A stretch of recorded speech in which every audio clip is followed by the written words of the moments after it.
Ito na po yung ano guys, yung GBN na pinupuntahan ko para magpa-renew ng car. Malapit lang po ito sa Gigato. Maganda po dito magpa-renew guys.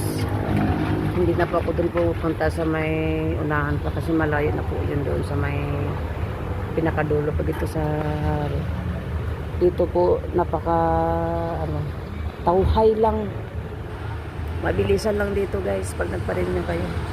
Kaya punta na kayo dito sa may malapit sa Gigato sa unahan lang. Kumpleto na po dito, may insurance, lahat na po. Ito po yung pinuntahan ko nung Sabado kaso sarado. Dito na po kayo magpa-renew. Ang laki po dito. Wala po dito, hindi po masikip. Ayan po yung insurance natin sa dulo. Yung detail po. Kumpleto po sila. Marami ng tao guys. Hindi alas 8 pa lang. Diyos ko, grabe. May puno na agad. Punuan.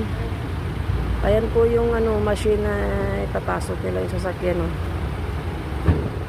Yung nag-hazard. Dyan po nila yan pinapapasok.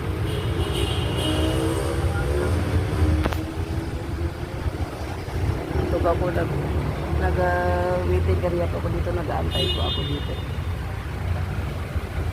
Yan po.